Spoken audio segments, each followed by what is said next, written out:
क्या हाल चाल है? ठीक है। तैयारी कैसे चल रही? अच्छी चल रही? अच्छी। चेहरा तो नहीं बता रहा कि अच्छी चल रही है। तैयारी अच्छी चल रही नहीं?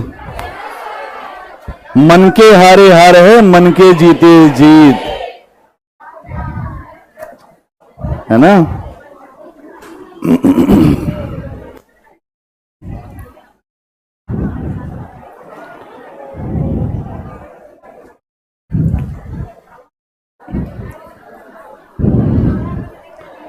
क्या है जो मिताक्षरा?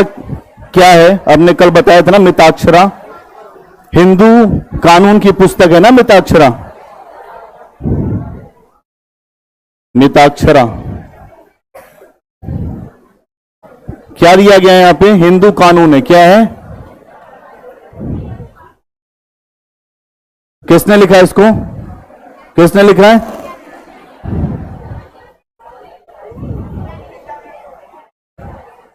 कुछ याद नहीं है तुम लोगों को, कोई रिवीजन नहीं कर रहा। याद है कुछ? कितने लोग रिवीजन करके आए हो?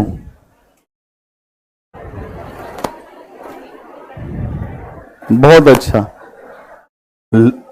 महसूस हो रहा है कि रिवीजन आप लोग करके आए, लेकिन जो पूरी चीजें दिख नहीं पा रही है कि आप तो रिवीजन करके आए हैं।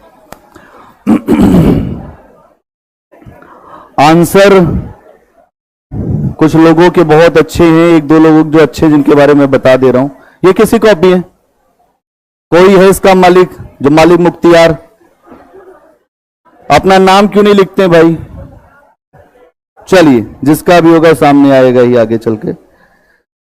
और शकील खान ठीक लिख रहे हो, लेकिन अभी थोड़ा फैक्चुअल इंफॉर्मेशन बहुत ज्यादा करके लिखना चाहते हो, वैसे मामला बनेगा नहीं।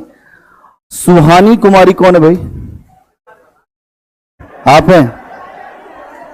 बहुत बढ़िया है, बहुत अच्छा आंसर लिखा है, इनके लिए ताली बजाओ। ये यहां पे जो है समस्या लिख दिया है, जितनी समस्या है उस पर विचार करिए, जो समस्या लिखी उस पर विचार करिए। और जिसकी कॉपी पे लिख रहे हैं कि आपके चयन की संभावना है, वो व्यक्ति अपने ऊपर बहुत ध्यान देना शुरू कर दे, क्योंकि उसके चयन की संभावना फिर बनेगी ही बनेगी। क्योंकि अभी तक हमने जो भी मूल्यांकन किया है जिन बच्चों का, तो हमको इतनी बात आ जाती है समझ में कि किसके अंदर चयन की संभावना के रास्ते हैं, कौन हो सकता है सेलेक्ट। तो ध्यान रखिएगा, जिसकी कॉपी पर लिख रहे हैं कुछ कमेंट, तो वो बहुत अच्छा है। ये किसकी कॉपी है? कोई नाम नहीं लिखता है, अच्छा आंसर लिखा है, अब इस पे किसी का नाम नहीं है। चलिए, अच्छी बात है, जो लोग नाम नहीं लिखते हैं अच्छी बात है। हाँ, अब आके ले लेना बाद में, अब रहने दो यहीं पे, ठीक है। आज हम लोगों को बात करनी है गुर्जर प्रतिहार की। किस पे बात करनी है? गुर्जर प्रतिहार।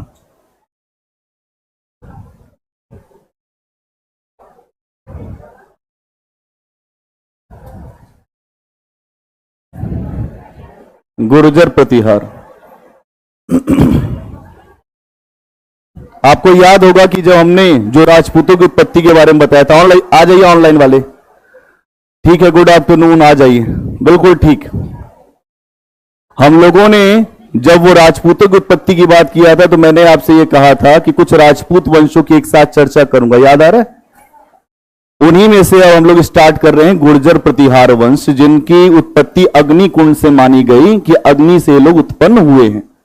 ठीक, तो गुर्जर प्रतिहार वंश के बारे में हम लोग जानकारी लेने जा रहे हैं कि गुर्जर प्रतिहार वंश कौन सा वंश है, और अगर आप देखेंगे तो इनकी स्थितियां कहां पे हैं। तो इनका क्षेत्र जो था वो आपको एक तो गुजरात में दिखाई देगा, कि जो गुजरात के आसपास, और जो राजस्थान के दक्षिण पश्चिम में आपको इनका राज्य दिखाई देगा, जो दक्षिण पश्चिम राजस्थान,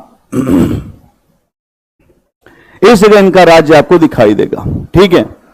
अभिलेख इनके ये बोलते हैं कि ये भगवान राम के छोटे भाई लक्ष्मण के वंशज हैं। क्या है?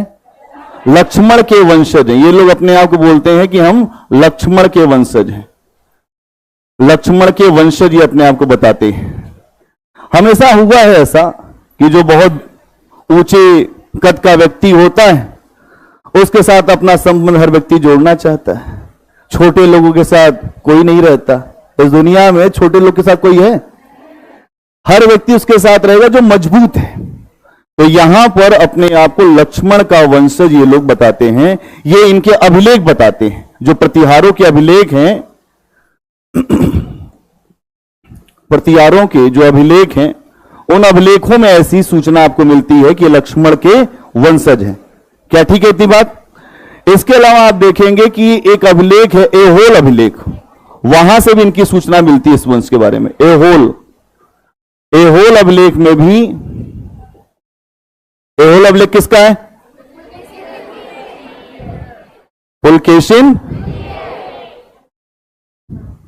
पुलकेशिन द्वितीय का। इसमें भी इनकी सूचना मिलती है, इसमें भी इनकी सूचना मिलती है। ठीक है, अगर आप देखेंगे तो यहां पर इस वंश को स्थापित करने वाला व्यक्ति है नागभट्ट प्रथम। कौन है? नागभट्ट प्रथम। नागभट्ट प्रथम ने इस वंश को स्थापित किया। यह राजपूतों का वंश है। ठीक है, और इसने धीरे धीरे अपने आप को मध्य प्रदेश के आसपास के इलाके पे मालवा का जो क्षेत्र है वहां पर स्थापित किया इसने। ठीक है, मालवा के आसपास के क्षेत्र पर, मालवा के आसपास के क्षेत्र पर अपने राज्य को स्थापित किया। इस वंश में आगे चल के कई महत्वपूर्ण शासक हुए। ठीक है, यहां पर एक शासक हुआ वत्सराज। क्या नाम है? वत्सराज। इसके बाद ही कर दीजिए, वत्सराज हुआ। कौन? आप जानते हैं कि इस समय एक ऐसी बीमारी फैली हुई थी कि हर व्यक्ति उसी में कूद रहा था, जो त्रिपक्षीय संघर्ष। एक ऐसी बीमारी कि जिसमें सबको ये लगता है हम जीत जाएंगे। तो इनको भी लग रहा था कि हम विजेता बन के ही दिखाएंगे, चूंकि राजपूत हैं तो बिना लड़े मानेंगे नहीं। तो वत्सराज ने कहा कि हम त्रिपक्षीय संघर्ष में भाग लेंगे, है ना, त्रिपक्षीय संघर्ष में भाग लेंगे, में भाग। और ये मामला कहां है? कन्नौज का। कहां है? कन्नौज। कन्नौज को राजनीतिक केंद्र किसने बनाया? किसने? हर्ष ने। किसने बनाया? हर्षवर्धन ने। जब कोई महान व्यक्ति कोई काम कर जाता है तो वो क्षेत्र भी महान बन जाता है, और जब महान लोग खत्म हो जाते हैं तो क्षेत्र भी खत्म हो जाता है। कभी पाटलिपुत्र इतनी महान हुआ करती थी कि भारत की पूरी राजनीति यहीं से चलती थी। आज ये समझना पड़ेगा आपको, इतिहास इस बात को समझाता है कि शक्ति का अर्जन जहां होगा और शक्ति का जहां पे सदुपयोग होगा वही क्षेत्र बढ़ेगा। कन्नौज शक्ति का बहुत बड़ा केंद्र बना हर्षवर्धन के समय में, और जब हर्षवर्धन की मृत्यु हुई तो कन्नौज सत्ता के लिए एक बड़ा संघर्ष हुआ, और लगभग 200 साल तक संघर्ष चला, जो पाल प्रतिहार और राष्ट्रकूट। तो यही प्रतिहार हैं, और ये जो प्रतिहार शासक वत्सराज है वो इस संघर्ष में कूद पड़ता है। आखिरी में आप जानते हैं कि यही लोग जीतते हैं, है ना। आखिरी में विजय किसकी होती है? अंत में आखिरी विजय इन्हीं की होती है। आखिरी में विजय इनकी होती है। ठीक है, आगे देखिए, इसमें आगे चल के जो सबसे महान शासक बना उसका नाम है मिहिर भोज। क्या नाम है? मिहिर भोज। मिहिर भोज। मिहिर भोज का नाम जो प्रतिहार शासकों में काफी ऊपर रखा जाता है, और इसने अगर आप देखेंगे तो इसने कन्नौज को अपने नियंत्रण में किया और वहां से अपनी राजधानी के रूप में स्थापित कर दिया। मतलब कन्नौज को राजधानी बना लिया इसने। क्या किया? राजधानी। इसका मतलब कि शक्तिशाली तो होगा ही, है ना। इसका मतलब शक्तिशाली होगा वो, और शक्तिशाली जब भी कोई व्यक्ति होगा तो उसके समय में बहुत सारी जो सूचनाएं भी मिलेंगी। इसकी उपलब्धियों की सूचना मिलती है ग्वालियर प्रशस्ति से। कहां से? बहुत बढ़िया, ग्वालियर प्रशस्ति इसकी सूचना देता है। ग्वालियर प्रशस्ति मिहिर भोज की सूचना देता है कि भाई एक मजबूत शासक है मिहिर भोज, जो गुर्जर प्रतिहार वंश का। और इसी के समय में जो गुर्जर प्रतिहार वंश हैं उनकी शासन की पराकाष्ठा आ गई। मतलब पराकाष्ठा मतलब क्या होता है? एक्सट्रीम लेवल, है ना। अभी आप देखते हैं कि इस समय भारत में बड़े विवाद चल रहे हैं कि गुर्जर अलग अपने आप को जो रख के चलते हैं, फिर जाट अलग चलते हैं, फिर राजपूत अलग चल रहे हैं, फिर यादव अलग चल रहे हैं। नहीं चल रहे हैं। एक उपन्यास है मैला आंचल, कभी पढ़ने का समय लगे, उसमें फणीश्वर नाथ रेणु का मैला आंचल, उसमें आप देखेंगे तो इस बात को बड़ा समझाया गया है कि जो जातियां हैं उनका बड़ा खेल एकदम निराला है। अपने अपने जातियों की हम टोपी लगा लें तो देश का तो बंटाधार हो जाएगा। अगर अपने अपने जातियों की टोपी हम लगा ले तो देश का क्या होगा? बंटाधार हो जाएगा। इसीलिए जाति धर्म से ऊपर है राष्ट्रीयता। क्या है? इसीलिए आप आर्मी में जाए या फोर्स में जाते हैं या आप आएंगे प्रशासन में तो सबसे बड़े ऊपर क्या है? संविधान है। क्या है? संविधान से देश चलता है, भावना से नहीं चलता। इसलिए आपको अगर यह चुनना हो कि हमें अपना राष्ट्र चाहिए या धर्म चाहिए तो राष्ट्र का चुनाव करना होगा। दो ऐसे व्यक्ति हैं जो आपको हमेशा सही बताएंगे, एक तो शिक्षक और दूसरा मां। दो लोगों को कोई लाग लपेट नहीं होती है। अच्छा लगे तो ठीक है और नहीं अच्छा लगे तब भी ठीक है। अच्छा लगता है आपको तो ठीक बात, और नहीं अच्छा लगता तब भी कोई फर्क नहीं पड़ता, क्योंकि सही बोलने वाले को ज्यादा फर्क नहीं पड़ता। उस तो हमेशा आपके लिए जो फायदेमंद होगा वही बात होगी। आप समझिएगा कि इस देश की सबसे बड़ी समस्या क्या है? अपने देश के प्रति प्रेम कम है।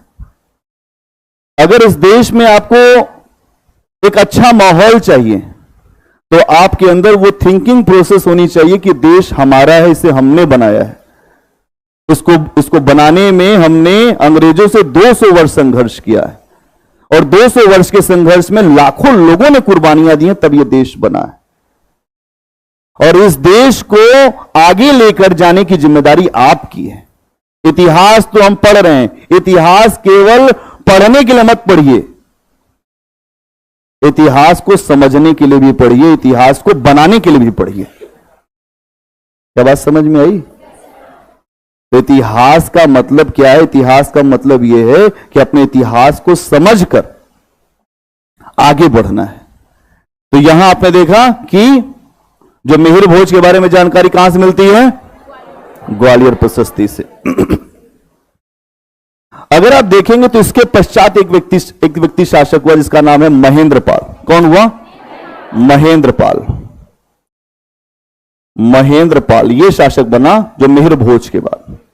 और अगर आप देखें तो जब ये शासक बनता है महेंद्रपाल, तो इसने ही अगर आप देखें तो राष्ट्रकूट शासक इंद्र तृतीय को हराया था। किसको हराया था? राष्ट्रकूट शासक इंद्र तृतीय। किसको? इंद्र। अच्छा, ये सब नाम क्यों रखे जा रहे हैं? इंद्र, इस तरह के नाम क्यों रखे जा रहे हैं? इंद्र कभी हारता नहीं था ना, उसको पुरंदर कहा गया है, जो पुरों को भेदने वाला। आमतौर पे आप देखेंगे कि आप नाम क्यों रखते हैं ऐसे, ऐसा नाम रखा जाए कि हमेशा युद्ध में जीतता। तो यहां आप इस तरीके के नाम इसीलिए रखे जा रहे हैं, जो इंद्र रखे जाएंगे या कोई और ऐसा नाम जो विजेता रहा हो। जैसे राजेंद्र का नाम कई बार रखा जाएगा। कई ऐसे शासकों के नाम जो हैं बार बार रखे जाएंगे, इसीलिए यहां पे आ रहा है थर्ड। क्या आ रहा है? थर्ड, है ना। अब यहां पे समझिएगा कि इसके ये जो महेंद्रपाल है, इसके दरबार में कुछ लोग रहते थे। अब यहां से प्रश्न बनता है कि महेंद्रपाल के दरबार में कौन रहता था? राजशेखर नाम के व्यक्ति रहते। कौन? राजशेखर। राजशेखर, राजशेखर जो नाम बहुत अच्छा है, यह नाम है भगवान शिव का। राजशेखर मतलब होता है जिसके ऊपर जो चंद्रमा रहते हैं ना। तो यहां पे जो राजशेखर जो हैं वो रहते हैं। और राजशेखर के समय में अगर आप देखेंगे तो इनकी पुस्तकें हैं। एक तो कर्पूर मंजरी। कौन सी है? कर्पूर मंजरी।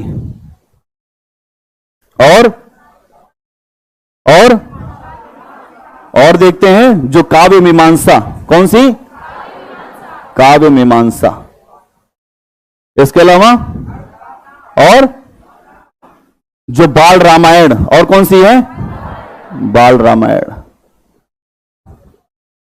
बाल रामायण, ठीक है। इसके अलावा बस यही सारी रचनाएं। इस वंश का अंतिम शासक बना यशपाल, उसके बाद यह वंश समाप्त हो गया। इस वंश का अंतिम शासक कौन बना? यशपाल, ठीक है, यशपाल। और उसके बाद यह वंश हो गया समाप्त। अब जानते हैं आखिरी शासक जब आता है तो शक्ति कमजोर हो जाती है, फिर कोई लड़ने वाला नहीं बचता है, और फिर राज्य को कौन बचाएगा? और राज्य के सामने इतनी समस्या और शासक इतने छोटे पद पे बैठा होता है। राज्य संचालित करना सामर्थ्य की बात है। अगर आपको बहुत बड़ा राज्य दे दिया जाए, आप उसको आगे लेकर उसी शर्त पे आगे बढ़ोगे जब आपके अंदर शक्ति वास्तव में होगी। तो यहां आप देख रहे हैं कि यशपाल के समय तक आते आते इनकी शक्ति समाप्त हो चुकी थी। तो कुछ लिख ले, बहुत बढ़िया। तो गुर्जर प्रतिहार इसी के साथ समाप्त हो गया। अब केवल इसको लिखेंगे, आगे बढ़ेंगे।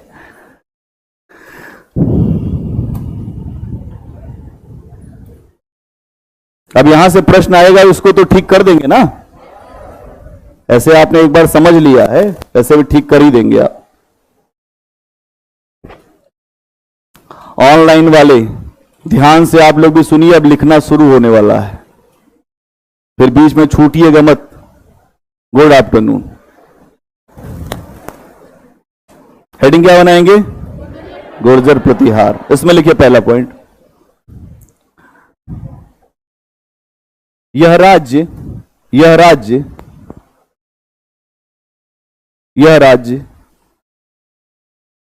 गुजरात और दक्षिण पश्चिम राजस्थान में, यह राज्य गुजरात और दक्षिण पश्चिम राजस्थान में विस्तारित था। क्या था? विस्तारित था।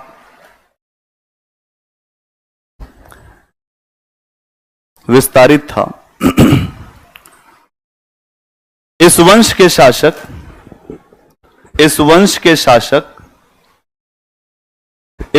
के शासक अपने आप को, थोड़ा आवाज कम करो, चेक हो रहा है, ठीक है। इस वंश के शासक अपने आप को लक्ष्मण का वंशज बताते हैं। इस वंश के शासक अपने आप को लक्ष्मण, कौन लक्ष्मण? राम के भाई, लक्ष्मण का वंशज बताते हैं। वही ब्रैकेट में लिख दीजिए, अभिलेखों में। कहां पे? अभिलेखों में लक्ष्मण का वंशज बताते हैं। अगला पॉइंट, इस वंश के बारे में जानकारी। अगला पॉइंट, इस वंश के बारे में जानकारी पुलकेशिन द्वितीय के, इस वंश की जानकारी पुलकेशिन द्वितीय के एहोल अभिलेख से भी मिलती है। एहोल अभिलेख से भी मिलती है। पुलकेशिन द्वितीय के एहोल अभिलेख से भी मिलती है। एहोल अभिलेख से भी मिलती है। इसी में ही इस वंश का संस्थापक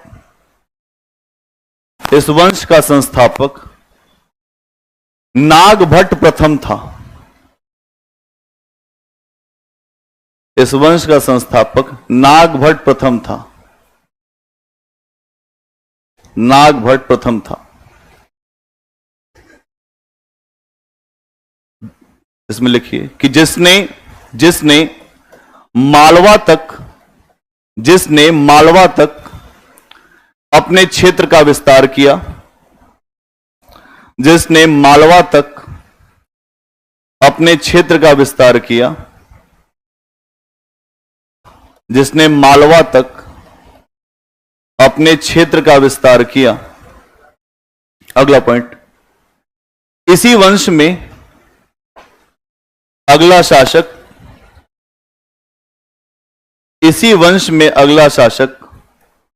वत्सराज हुआ। इसी वंश में अगला शासक वत्सराज हुआ। वत्स राज हुआ, जिसने त्रिपक्षीय संघर्ष में भाग लिया। इसी वंश का अगला शासक वत्सराज हुआ, जिसने त्रिपक्षीय संघर्ष में भाग लिया, त्रिपक्षीय संघर्ष में भाग लिया और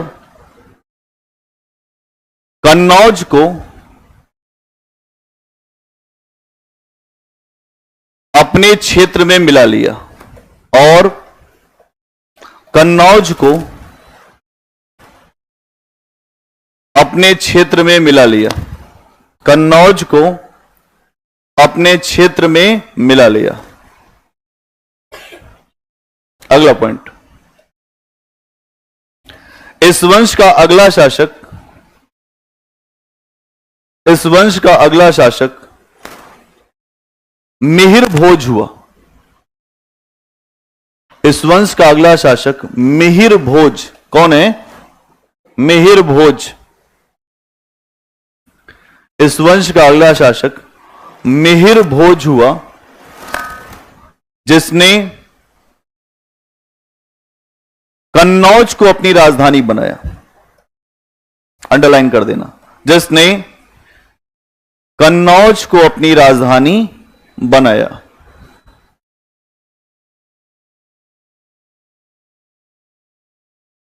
अगला पॉइंट, इसकी उपलब्धियों की सूचना, इसकी उपलब्धियों की सूचना, इसकी उपलब्धियों की सूचना ग्वालियर प्रशस्ति से मिलती है। इसकी उपलब्धियों की सूचना ग्वालियर प्रशस्ति, अंडरलाइन कर देना, ग्वालियर प्रशस्ति। कहीं लिखा होगा, देख लो, यही लिखा है, ग्वालियर प्रशस्ति से मिलती है, ग्वालियर प्रशस्ति से मिलती है। अगला पॉइंट, इसके पश्चात महेंद्रपाल शासक बना। इसके पश्चात महेंद्रपाल शासक बना। महेंद्रपाल, कहां लिखा है? महेंद्रपाल। इसके पश्चात महेंद्रपाल शासक बना, जिसने राष्ट्रकूट शासक, जिसने राष्ट्रकूट शासक इंद्र थर्ड को पराजित किया, जिसने राष्ट्रकूट शासक इंद्र थर्ड, राष्ट्रकूट शासक इंद्र थर्ड को पराजित किया। अगला पॉइंट, यह विद्वानों का संरक्षण करता था, यह विद्वानों का संरक्षण करता था, मतलब अपने यहां सहयोग देता था। यह विद्वानों का संरक्षण करता था, संरक्षण करता, संरक्षण मतलब जो सहयोग देने वाला है ना, संरक्षण करता था। इसके दरबार में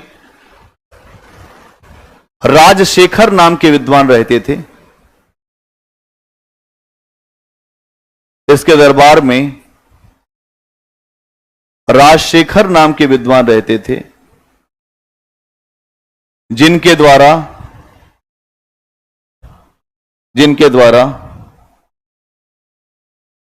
कपूर मंजरी, जिनके द्वारा कपूर मंजरी, काव्य मीमांसा, जिनके द्वारा कपूर मंजरी, काव्य मीमांसा, बाल रामायण जैसे ग्रंथ लिखे गए,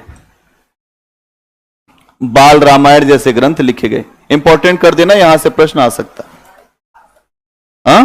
वाणी विलास, हाँ ठीक, वाणी विलास भी लिख दो, लिख दो वाणी विलास भी भाई। हरि विलास,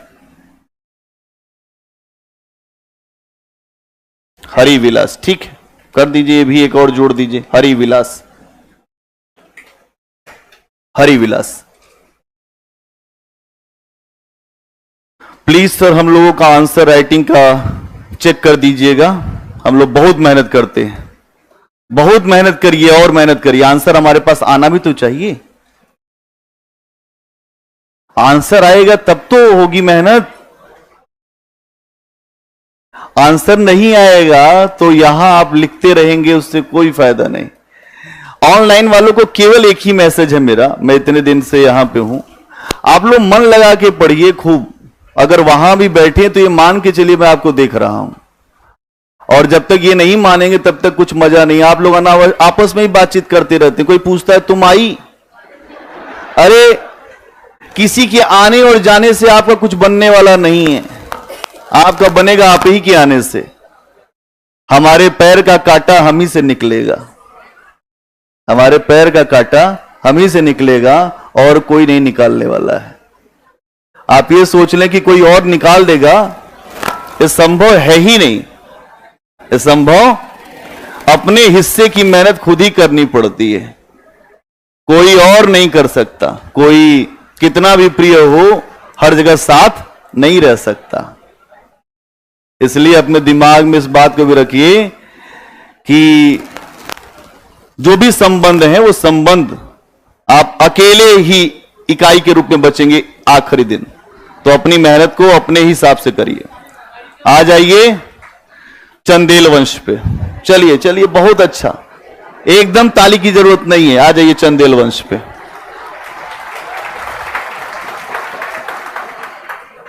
आपकी हो सकता है कल या परसों आपकी आखिरी क्लास हो, क्योंकि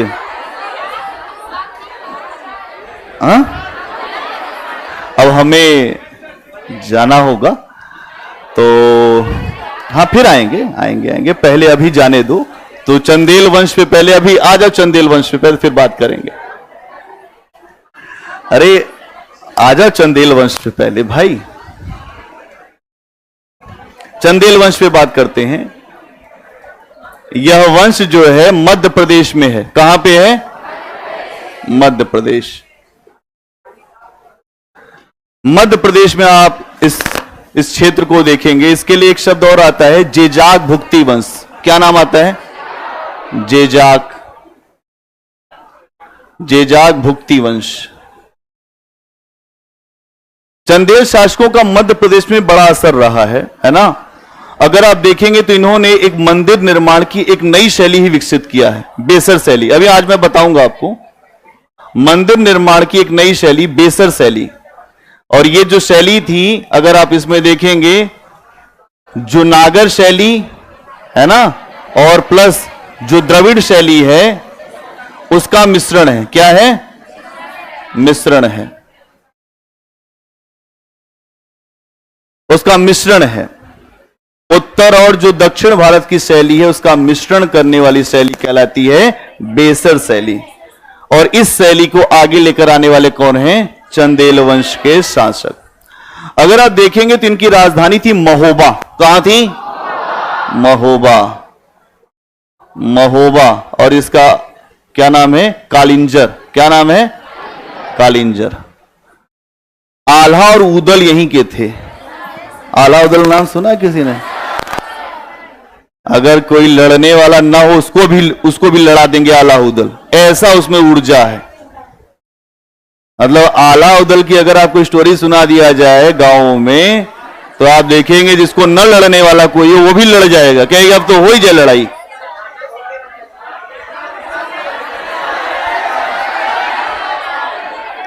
इस वंश के संस्थापक कौन थे? नन्नुक। कौन थे?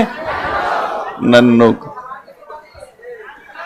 कहानी सुनाएंगे, रुक जाओ भाई, अब तो यही करना, आंसर लिखाना है, कहानी सुनाना है। एक बार पहले आ जाए आखिरी तक, आज आखिरी यात्रा यहां पे उसकी पूरी कर देंगे एंशिएंट इंडिया की।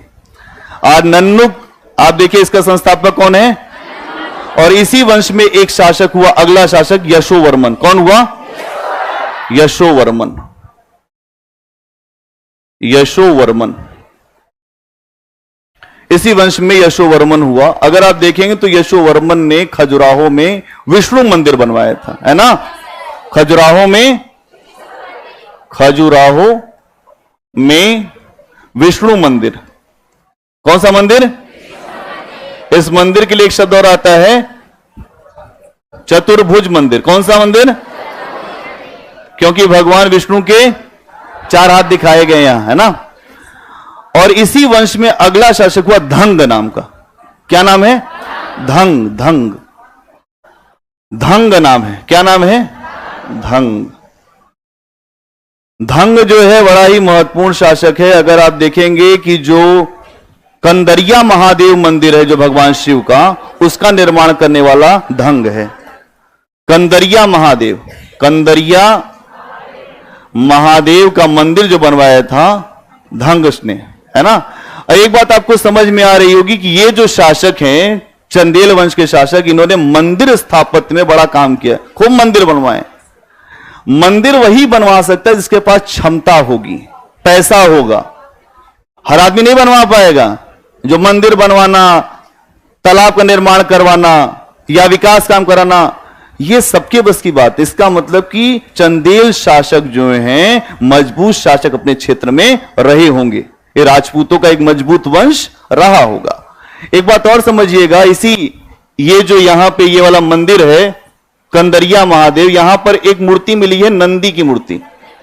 नंदी की मूर्ति ये पूरे जो विश्व में, अगर आप कहें कि अगर पूरे विश्व में जहां भी जो शिव मंदिर है वहां पे सबसे बड़ी जो नंदी की मूर्ति यहीं मिली है। सबसे बड़ी अगर आप देखेंगे तो यहां पे जो नंदी की मूर्ति मिली है, जो विश्व की सबसे बड़ी नंदी की मूर्ति है। मतलब अगर आप जाएंगे कंदरिया महादेव मंदिर में तो वहां पर उसके प्रांगण में आपको नंदी की मूर्ति दिखाई देगी।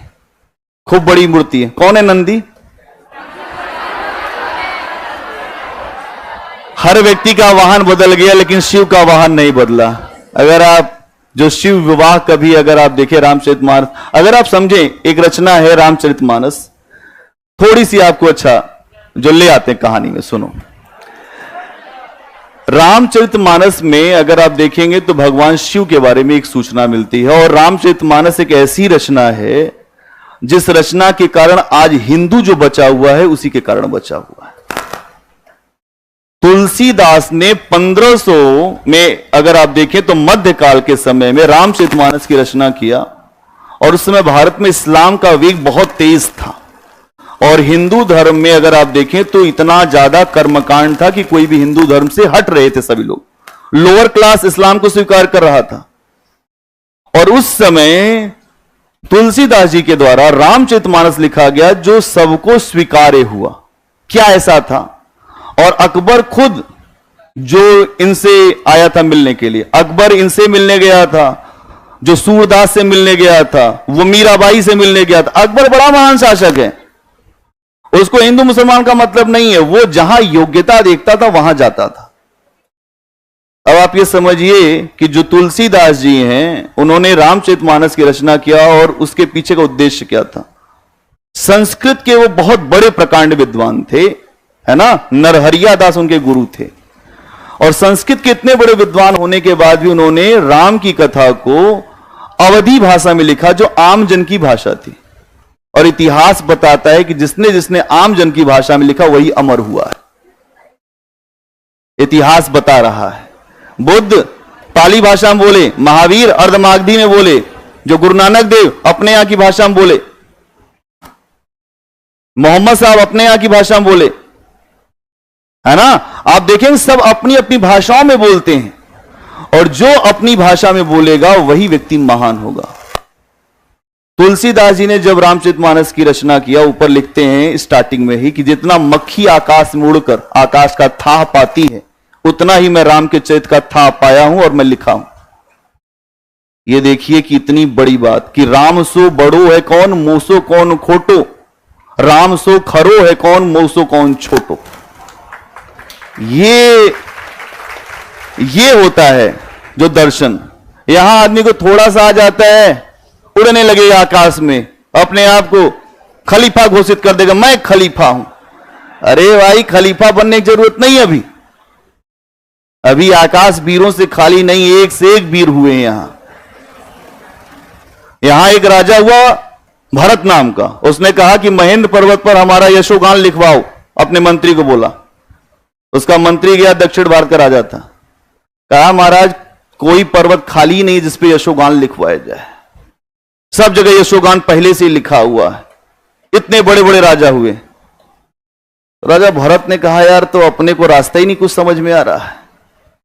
बाद में राजा भरत ने ईश्वर का शोध किया। भारत में लोगों ने ईश्वर का शोध बहुत किया। यहां पर अगर आप देखेंगे तो पूरी दुनिया में एक दो जो पैगंबर हुए हैं, लेकिन भारत में पैगंबरों की श्रृंखला है लगातार, एक से एक लोग आए हैं। जो पैगंबर का मतलब क्या है, जो पैगाम लेकर आता है। अब आप इतनी बात आपको समझ में आ गई होगी तो आप ये भी समझ पा रहे होंगे कि जो तुलसीदास जी हैं उनका जो महानता का स्तर क्या है। लेकिन अगर उनके हम पूरे जो सामान्य जीवन को देखें तो सामान्य जीवन बहुत अच्छा नहीं है तुलसीदास जी का। बचपन उनका नाम है राम बोला। क्या नाम है? राम बोला। राम बोला का जन्म हुआ 11 महीने में। आमतौर पर बच्चों का जन्म होता है 9 महीने में। 11 महीने पे जन्म हुआ, जो जन्म के बाद मां मर गई, जिसने पाला वो मर गई। आत्माराम दुबे जो उनके पिता थे वो मर गए। जो पालता वही मर जाता, जो भी उनको पालता था वो सब मर जाते थे। हल्ला हो गया कि भैया इसको मत पालो, ये तो नाग है। क्या है? जो इसको अपने जीवन में रखेगा उसकी मृत्यु हो जाएगी। और ऐसा हुआ भी, बहुत सारे लोग मर गए। एक संत थे जिनका नाम था नरहरिया दास। उनको बताया गया कि बड़ा अभागा बच्चा है और ऐसा ऐसा है मामला, आप ले जाइए। जब सामान्य स्थितियां नहीं होती हैं तो लोग ऐसे लोगों को हटा दिया करते हैं। समाज बड़ा होशियार है। समाज जहां पर विध्वंस देखता है उसके साथ नहीं रहता है। हटा दिया गया और राम बोला चले गए नरहरिया दास के यहां। नरहरिया दास ने उनको भेजा बनारस पढ़ने के लिए और वहां पे वो स्कॉलर हुए। क्या हो गए? सबसे अच्छे पढ़ने में। पढ़ के आए और अपने गुरुजी को वचन दिया कि राम कथा मैं लिखूंगा। उनके गुरु ने कहा कि यही गुरु दक्षिणा देना कि राम कथा लिख देना। लेकिन आप जानते हैं कि पहले के विवाह जो होते थे वो विवाह होते थे कि अगर कोई व्यक्ति बहुत अच्छा पढ़ने में है उसकी शादी हुआ करती थी। तो तुलसीदास जी की शादी हुई, बहुत अच्छे पढ़ने में थे। उनकी पत्नी का नाम था रत्नावली। क्या नाम था? रत्नावली। रत्नावली अत्यधिक सुंदर और तुलसीदास जी हमेशा अभाव में रहने वाले व्यक्ति। अब जब शादी हुई तो अपने जो पत्नी के प्रेम में रहते थे, हर काम छोड़ दिया उन्होंने। जितने संसार के काम थे सब छोड़ के बैठ गए घर में। अब समस्या यहीं से खड़ी हुई। अब समझिए, अब यहीं से समस्या खड़ी हुई और यहां से समस्या खड़ी हुई। एक बार जो रत्नावली के आए, जो बड़े भैया था, भैया दूज, उन्होंने कहा कि ऐसा है कि तुम हमारे यहां चलो, घर वापस चलो। और जो तुलसीदास जी उस समय वो थे नहीं घर में, वो लेकर चले गए और एक जो चिट्ठी लिख के रख दिया रत्नावली ने कि मैं आ जाऊंगी 3-4 दिन में, आप इस बात की कोई चिंता मत करना, मैं आ जाऊंगी। अगर कोई सामान्य आदमी होता क्या, ठीक भाई आ जाएगी 3-4 दिन में। आए तुलसीदास जी 8 बजे शाम को आए। उसके बाद उन्होंने कहा कि कहां गई रत्नावली? हाय रत्नावली। अब हुई कहानी। अब रत्नावली एकदम जो चिल्लाने लगे। पत्र पढ़ा, कह नहीं मैं अभी जाऊंगा। हो रही थी खूब बारिश, बहुत तेज बारिश हो रही थी और वो दूसरे गांव जाना था। तो उन्होंने कहा जो नाविक था मल्लाह कि भैया लेके चल दूसरे गांव। रात के 9-10 बज रहा है, उफनती हुई गंगा। उसने कहा भाई मैं नहीं जाऊंगा, मेरे बस का नहीं है। तैरना जानते तो अपने ही कूद गए नदी में, खुद ही कूद गए। चलो आज मिली के आना चाहे जो हो जाए। कूद गए नदी में भाई। पहुंचते पहुंचते अब वहां पे जब वो फिर से इतनी ज्यादा वहां पे नदी में प्रवाह, जो बाढ़ जैसा मौसम, एक मुर्दा बह के जा रहा था। उसका सहारा लिए, उसी के सहारे जो है उस गांव पहुंचे। कहे आज चाहे जो भी हो जाए, मरना चाहे जीना, अपने को मिलना ही है। उतरे वहां, अब अपनी पत्नी का जो कमरा तो नहीं जानते थे कि उसका कमरा कहां है, अब फिर वहां पे पहुंचते हैं तो उनको ये लगा कि यार ऊपर तो अब अपने को जाना पड़ेगा। पहले खूब आवाज लगाए, रत्नावली रत्नावली रत्नावली, किसी ने सुना नहीं। उनको लगा कोई जो रस्सी टंगी हुई है काले रंग की, उसी को पकड़ लेता हूं, ऊपर चढ़ जाऊंगा। पकड़ के ऊपर चढ़ गए। फिर रत्नावली को उठाया, कहे उठो उठो, क्यों तुम आ गई? रत्नावली ने कहा कि इतनी दुर्गंध आ रही है आपके शरीर से। कहें कि अरे रास्ते में तुम्हारे प्रेम की वजह से एक मुर्दा मिल गया था, उसी से हम आए हैं। कहे ऊपर कैसे चढ़े? कहें कुछ रस्सी टाइप की तुमने जो है वो नीचे लटका रखा था, उसी को पकड़ के चढ़ा हूं। फिर उसने देखा लाके प्रकाश, सांप, भयंकर सांप। कहें तुम 2 जगह बचे मरने से, केवल हमसे मिलने के लिए। और वहीं एक घटना होती है। तब रत्नावली ने कहा कि अगर इतना प्रयास राम के लिए किया होता तो राम मिल जाते।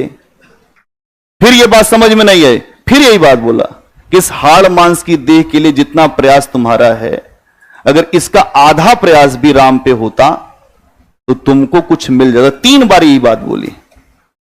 और तुलसी वहां से कूदे, गए थे काम की तलाश में, पहुंच गए राम की तलाश में।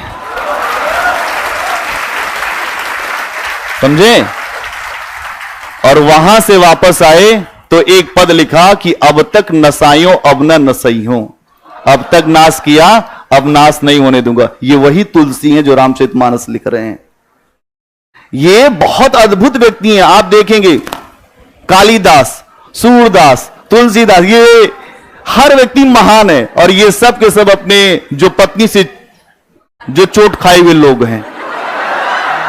तो ये होता है, जहां पे दर्द है वहीं पे कुछ आगे बढ़ने की संभावना है। इसीलिए जो महिलाएं हैं वो भी बहुत बड़ा जो मार्गदर्शन करती हैं। और बाद में जब तुलसीदास जी ने रामचरितमानस लिखा तो अपनी पत्नी का बड़ा अभिवादन किया, कहा कि आप ही मेरी गुरु हैं। तो होता है कभी कभी, ठीक है।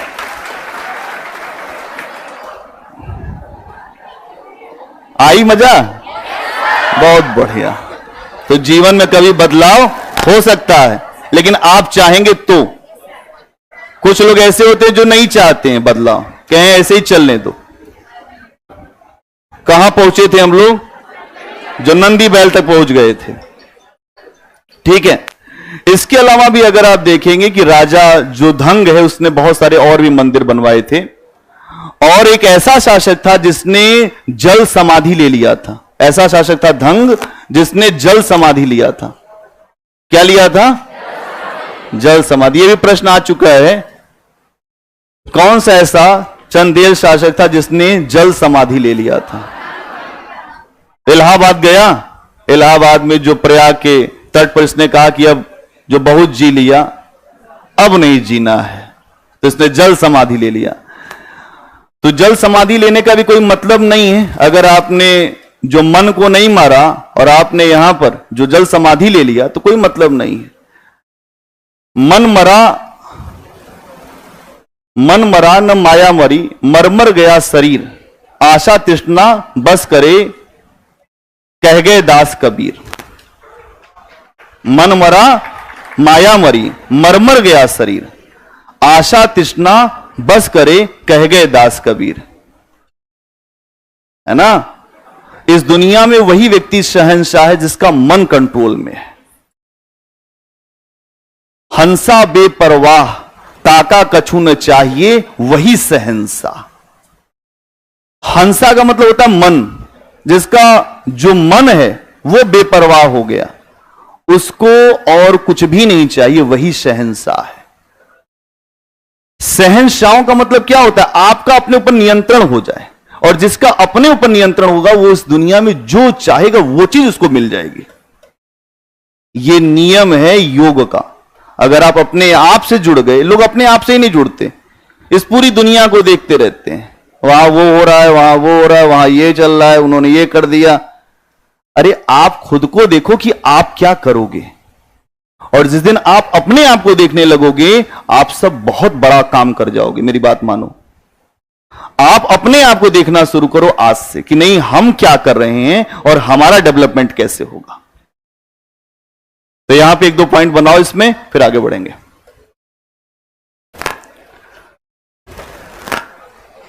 कितना पेज आज लिखना है? लिखना है अभी।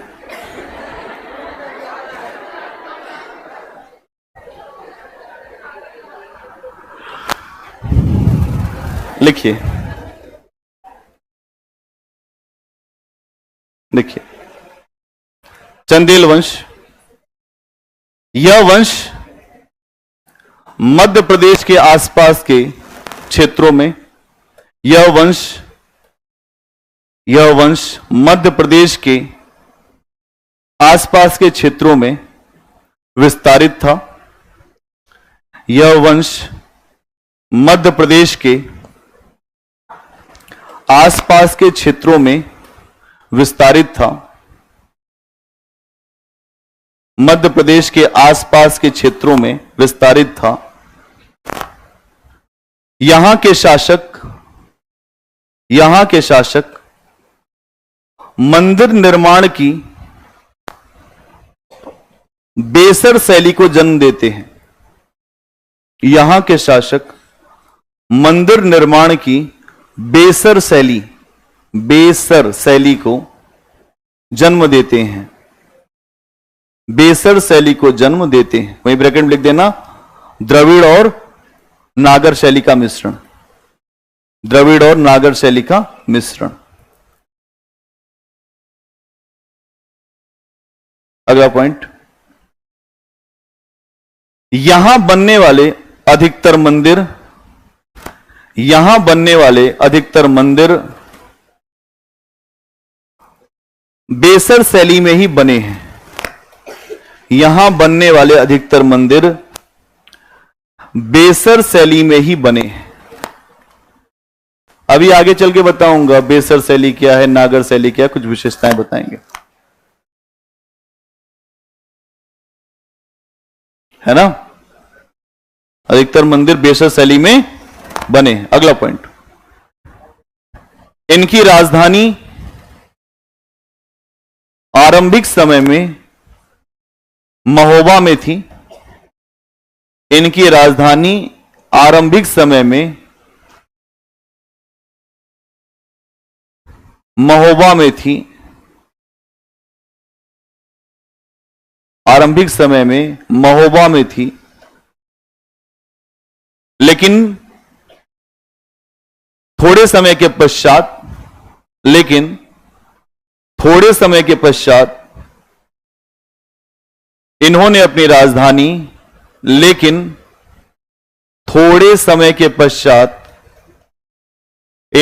राजधानी खजुराहो में स्थानांतरित कर दिया। खजुराहो में स्थानांतरित कर दिया या खजुराहो में ले गए। खजुराहो में स्थानांतरित कर दिया, खजुराहो में ले गए। तो आरंभिक राजधानी क्या थी, और जो बाद की राजधानी जो खजुराहो है, और किस लिए? अपने मंदिरों के लिए। इस पूरे क्षेत्र में मंदिर ही मंदिर है ना। अगला पॉइंट बनाओ, इस वंश का संस्थापक नन्नुक था। कहीं लिखा नन्नुक? इस वंश का संस्थापक नन्नुक था। इस वंश का संस्थापक नन्नुक था। और आगे इसी वंश में यशोवर्मन नाम का शासक हुआ। आगे इसी वंश में यशोवर्मन नाम का शासक हुआ, जिसने खजुराहो में विष्णु मंदिर बनवाया। जिसने खजुराहो में विष्णु मंदिर बनवाया, जिसने खजुराहो में विष्णु मंदिर बनवाया, इसी मंदिर को चतुर्भुज मंदिर भी कहते हैं। इसी मंदिर को चतुर्भुज मंदिर भी कहते हैं। इसी मंदिर को चतुर्भुज मंदिर भी कहते हैं। हो गया? हो गया ना? अगला पॉइंट, इस वंश में अगला शासक धंग हुआ। इस वंश में अगला शासक धंग हुआ। कहीं लिखा है धंग? ये इस वंश में अगला शासक धंग हुआ, जो भगवान शिव का भक्त था। जो भगवान शिव का भक्त था। इसने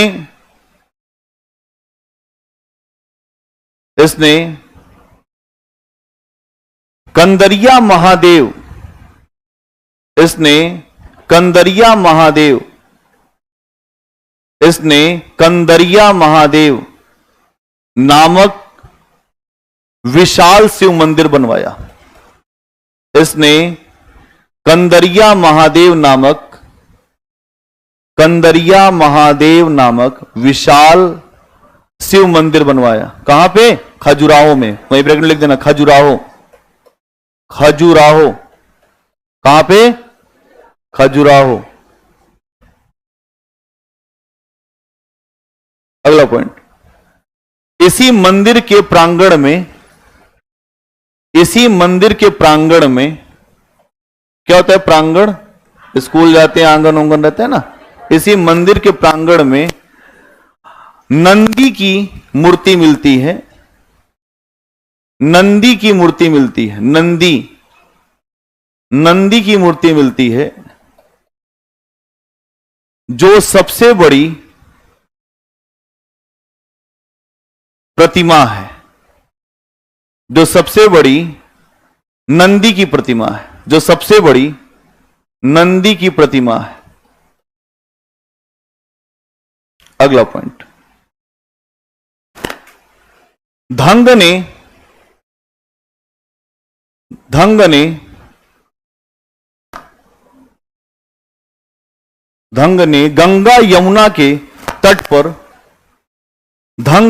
गंगा यमुना के तट पर जल समाधि ले लिया था। धंग ने गंगा यमुना के तट पर जल समाधि ले लिया था। क्या ले लिया था? जल समाधि ले लिया था।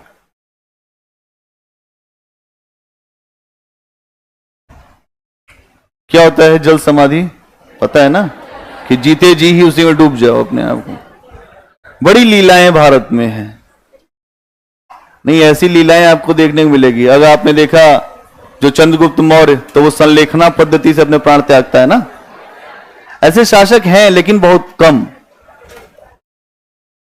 अगला पॉइंट बनाइए, इस वंश में अगला शासक विद्याधर हुआ।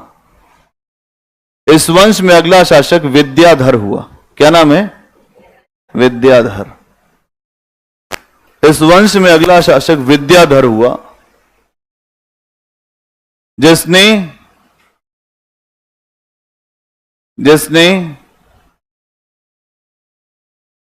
जिसने गुजरात के शासक राज्यपाल की हत्या कर दी थी।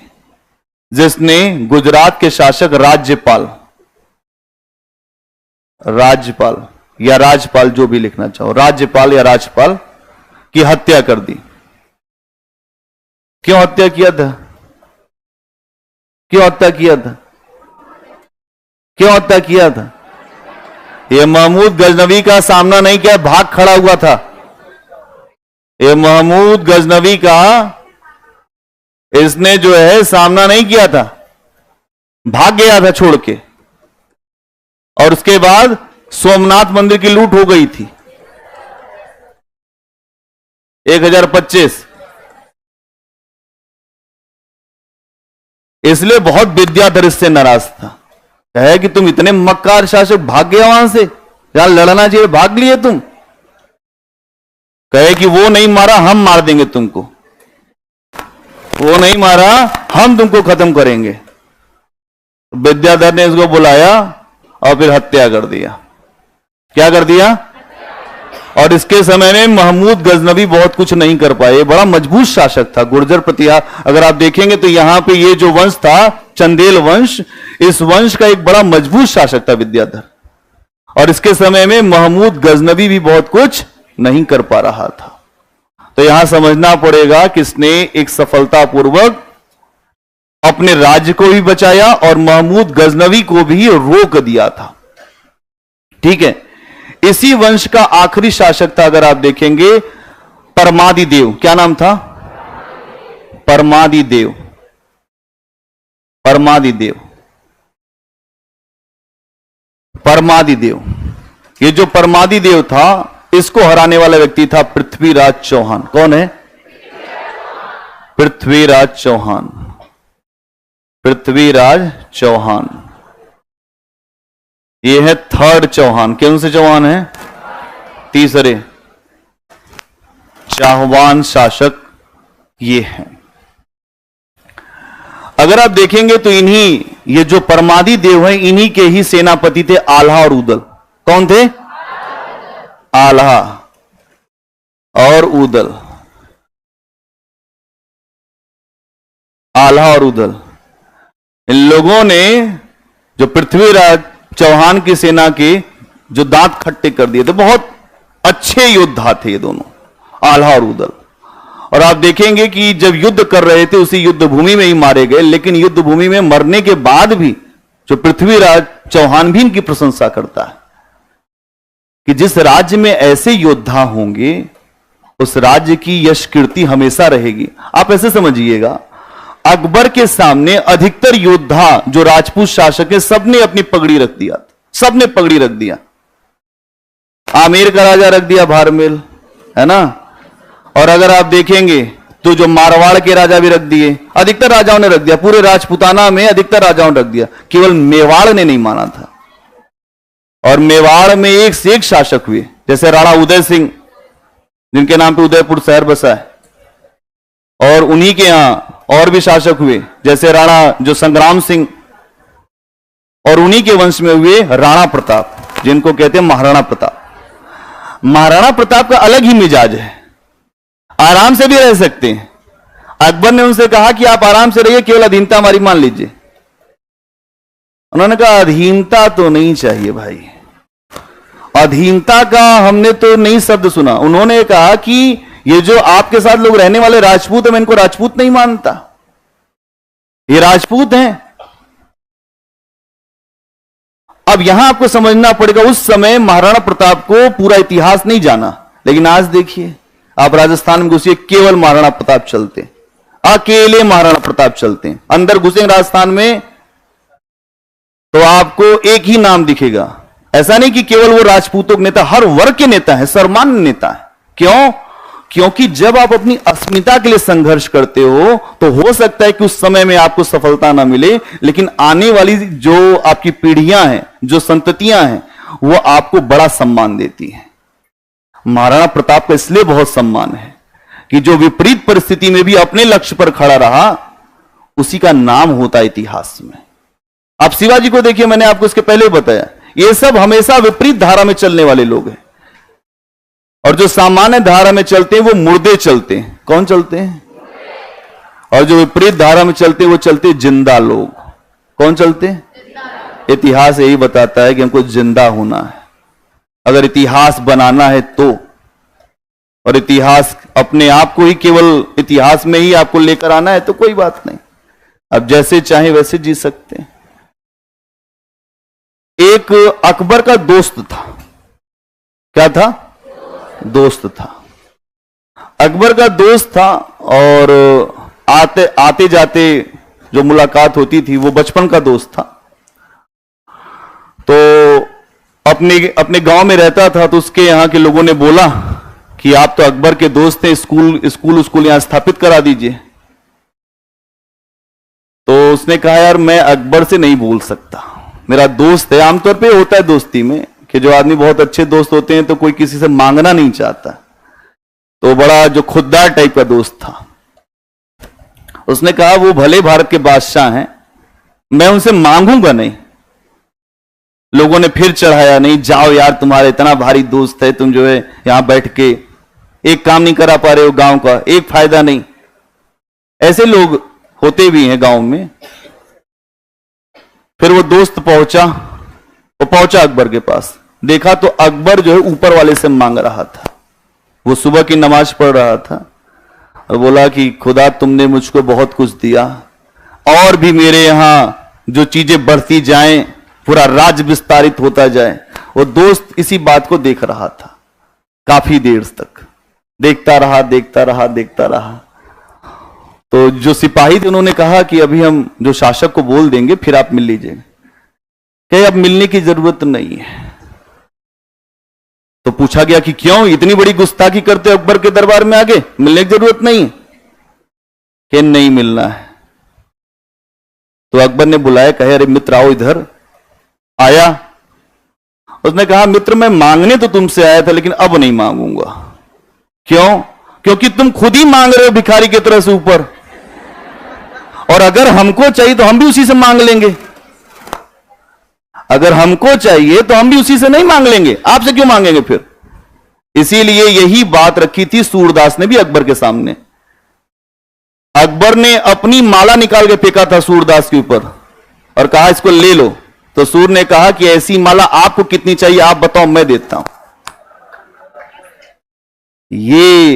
ये पात्रता होती है जो बड़ी बड़ी जो शहंशाहियां डूब जाती हैं, है ना। अगर आप देखें तो शेख सलीम चिश्ती थे, उनकी दरगाह पर अकबर नंगे पैर गया था और यह बोला कि मैं दुनिया में भारत का बादशाह हूं, आप इस पूरी दुनिया के बादशाह हैं, आप मेरी मुराद पूरी करिए। जहां पे हर काम फेल हो जाता है वहां पे ऊपर वाले की सत्ता काम करती है। इससे एक बात समझ में आती है कि अगर आपको कुछ चाहिए वो दे सकता है, इस दुनिया में कोई किसी को देने वाला नहीं है। ठीक कहानी? ठीक। इस कहानी को सीखने को मिला? सीख भी जरूरी है बीच बीच में, ठीक है। तो यहां आप देखते हैं परमादि देव की बात हो गई ना, ठीक है। और इसके बाद फिर क्या हुआ, जो विद्याधर की बात हो गई। तो इसने हत्या कर दिया विद्याधर ने, जो राज्यपाल की। और आखिर में आप जानते हैं कि इस वंश में भी जो कुतुबुद्दीन ऐबक जब स्थापित हुआ, दिल्ली सल्तनत स्थापित हुई, तो इस वंश के लोग फिर धीरे धीरे जो समाप्त हो गए। और यहां पर आप देखेंगे इसको हटाने के बाद, जो परमादि देव को हटाने के बाद आया किसका शासन? पृथ्वीराज चौहान का। और इसको हटाने वाले कौन थे? जो कुतुबुद्दीन ऐबक ने हटाया था ना। उस भाई अगर आप देखेंगे तो मोहम्मद गोरी से आ रहा था, उसका वही तो व्यक्ति था, हटाने वाला वही व्यक्ति है। चलो कुछ बातें लिखो, आगे बढ़े। कहां तक लिखा था?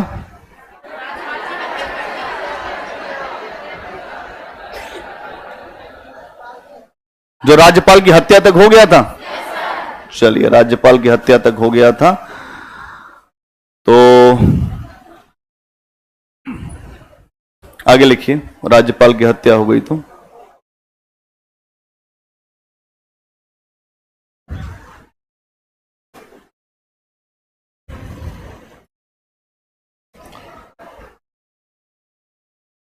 एक पॉइंट और बनाइए। इस वंश का अंतिम शासक परमादि देव था। इस वंश का अंतिम शासक परमादि देव था, जिसे इस वंश का अंतिम शासक परमादि देव था, जिसे पृथ्वीराज चौहान ने पराजित किया था। जिसे पृथ्वीराज चौहान ने पराजित किया था।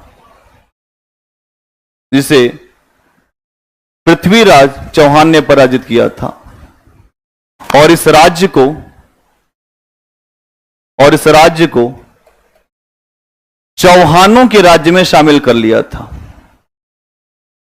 और इस राज्य को चौहानों के राज्य में शामिल कर लिया था।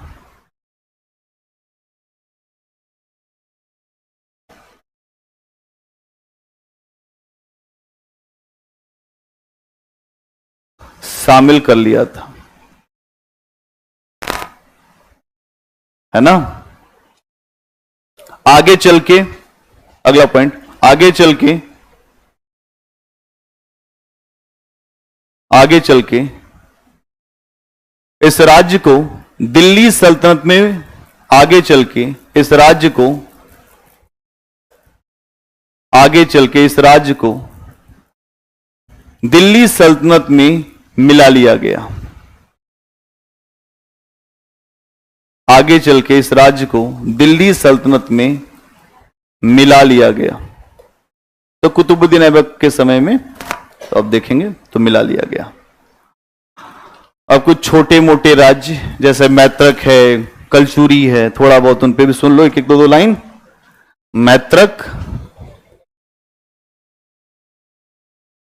मैत्रक वंश, अगर आप मैत्रक वंश को देखेंगे तो इसके संस्थापक थे भट्टारक नाम के व्यक्ति। ऐसे ही बना लो, जो भट्टारक नाम के व्यक्ति, ये थे संस्थापक। ऐसे ही लिखते जाओ, इसमें बहुत ज्यादा कुछ समझने की जरूरत नहीं। मैत्रक वंश के संस्थापक कौन थे? भट्टारक। इनका क्षेत्र था जो गुजरात के सौराष्ट्र के आसपास का, गुजरात के सौराष्ट्र के, गुजरात के सौराष्ट्र के आसपास का क्षेत्र था।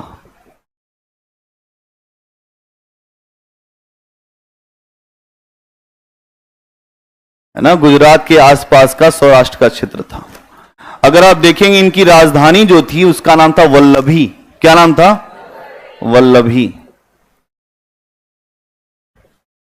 जो जैन संगति हुई थी, अगर आपको याद हो, है ना, जो मैत्रक, जो दूसरी हुई थी, हाँ, तो वल्लभी जो थी, अगर आप देखें, जैन धर्म का प्रसिद्ध केंद्र थी। जैन धर्म का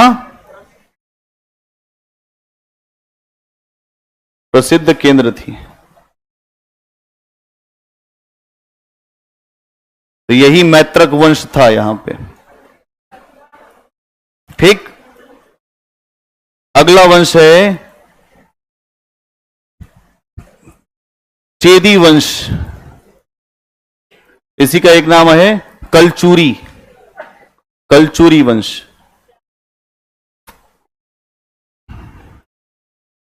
चेदी वंश या कलचुरी वंश। अगर आप देखेंगे तो इनका क्षेत्र है मध्य प्रदेश के आसपास का इलाका। कहां है? मध्य प्रदेश, मध्य प्रदेश के आसपास का क्षेत्र है इनका।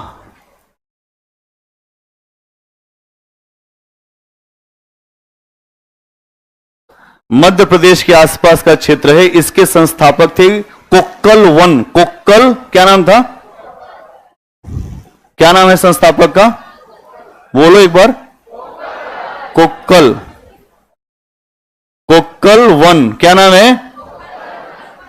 कभी पूछा जाए, जो भूले बिसरे तो आपको याद आ जाए, कोक्कल नाम है। क्या नाम है? कोक्कल से मतलब कोयल, कोक्कल से मतलब कोयल, तो इसका मतलब हो गया कोक्कल। इनकी राजधानी थी, इनकी राजधानी थी त्रिपुरी। कौन सी राजधानी थी? राजधानी थी इनकी त्रिपुरी। राजधानी क्या थी? त्रिपुरी। ये त्रिपुरी से इनके यहां पे यही जो कैपिटल थी इनकी। इस वंश का सबसे महत्वपूर्ण शासक था जिसका नाम था जो गांगेय देव। क्या नाम था? गांगेय देव। गांगेय देव ये एक महत्वपूर्ण शासक था। तो सबसे महत्वपूर्ण आप कर लें, सबसे महत्वपूर्ण शासक था, सबसे महत्वपूर्ण शासक। ऐसे ही बनाते जाए साथ में, कुछ अलग से नहीं लिखाऊंगा। और इसके द्वारा एक उपाधि धारण की गई थी विक्रमादित्य की। कौन सी उपाधि? विक्रमादित्य। तो विक्रमादित्य का मतलब क्या होता है? सूरवीर। क्या होता है?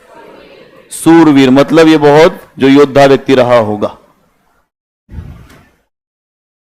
ठीक, क्या क्लियर?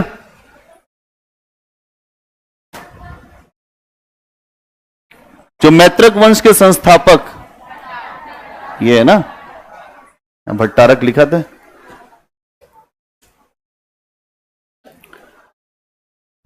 हो गया? कितने लोग का हो गया? हो तो गया या भाई, बहुत बढ़िया।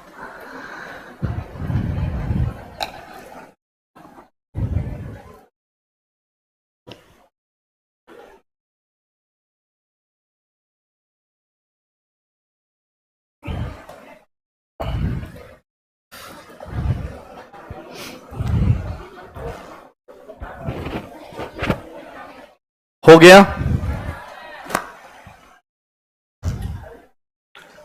अगला बनाएंगे जिसका नाम है नया वंश, गौड़ वंश। क्या नाम है?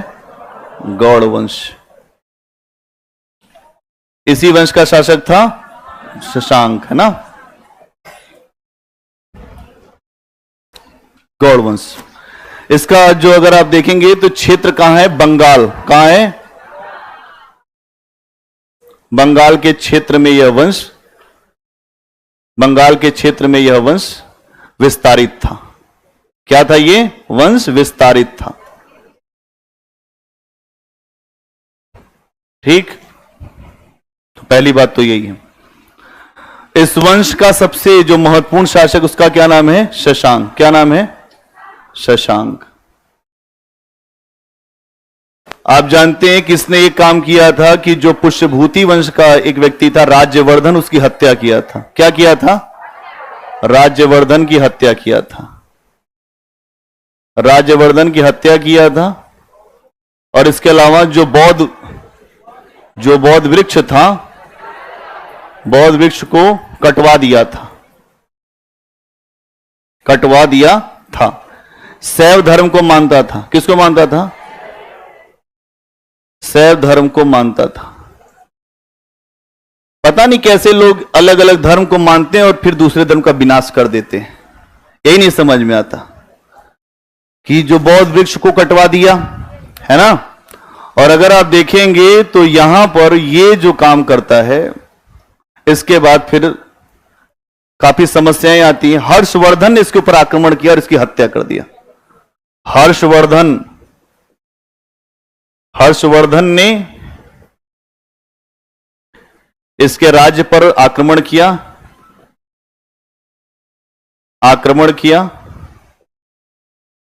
और इसकी हत्या।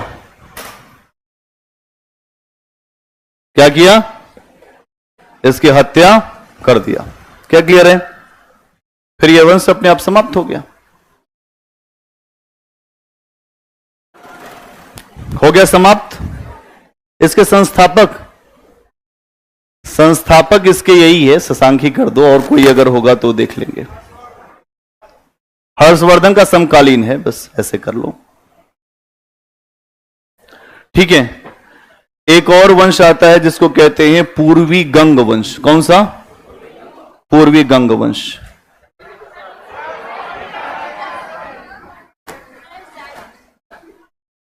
अच्छा, मैं भूल गया था भाई, कभी कभी भूल जाते हैं व्यक्ति।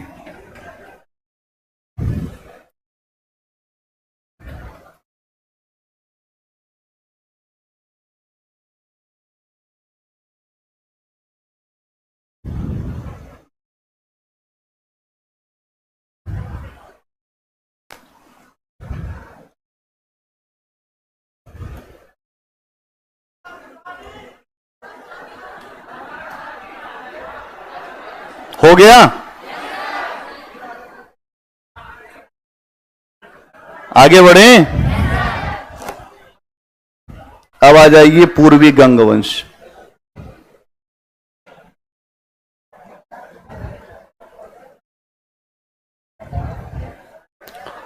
जो पूर्वी गंग वंश, अगर आप देखेंगे तो उड़ीसा और आंध्र प्रदेश के आसपास के इलाकों में इनका क्षेत्र था। कहां पे? उड़ीसा और आंध्र प्रदेश के आसपास के क्षेत्र पर विस्तारित था ये राज्य, है ना। उड़ीसा और आंध्र प्रदेश के आसपास के क्षेत्र पर विस्तारित था। क्या लिख लिया? उड़ीसा और आंध्र प्रदेश के आसपास के क्षेत्र पर विस्तारित था। इस वंश का एक था शासक, अगर आप देखें, जिसने इसकी स्थापना किया, उसका नाम था आनंद वर्मन। क्या नाम था? आनंद वर्मन। ये क्या था? संस्थापक था। क्या था? आनंद वर्मन। क्या नाम था? आनंद वर्मन। यह संस्थापक था। और आनंद वर्मन के द्वारा ही जो इस समय जो जगन्नाथपुरी है उसके मंदिर का निर्माण कराया गया था। जो जगन्नाथ मंदिर अभी रथ यात्रा हुई ना, जगन्नाथ मंदिर का निर्माण कराया गया, इसके द्वारा करवाया गया। जगन्नाथ मंदिर का निर्माण करवाया गया। शॉर्ट में समझ में नहीं आ रहा है, प्लीज लिखवाइए। लिखने की जरूरत नहीं है इसको। कौन है ऐसा कि जो ये कह रहा है लिखने की जरूरत? कोई लिखने की जरूरत नहीं, इसमें है ही नहीं कुछ लिखने लायक। 2 लाइन भी अपने नहीं लिख सकते हो, हम तो लिखवाने के लिए वैसे ही पूरा लिखवा देंगे। एकदम सही चल रहा है। और इसी वंश में एक आगे शासक हुआ जिसका नाम है नरसिंह प्रथम। कौन है? नरसिंह प्रथम। नरसिंह प्रथम नाम का शासक हुआ जिसने एक बहुत बड़ा काम किया था। कोणार्क का सूर्य मंदिर बनवाया था। क्या किया था? कोणार्क का सूर्य मंदिर, है ना। सूर्य मंदिर बनवाया था। कोणार्क का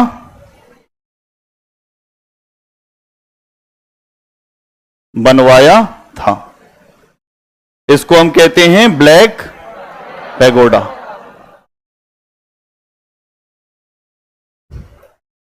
क्या कहते हैं इसको? Black pagoda. आगे चल के अगर आप देखेंगे तो इसी वंश का एक शासक और हुआ है, नरसिंह देव। नरसिंह देव ने बनवाया था जो भुवनेश्वर में लिंगराज मंदिर। नरसिंह देव इसने भुवनेश्वर में बनाया था। भुवनेश्वर में लिंगराज मंदिर। कौन सा मंदिर? लिंगराज मंदिर। किसने बनवाया था? नरसिंह देव ने। किसने बनवाया था? जो कोणार्क मंदिर किसने बनवाया था?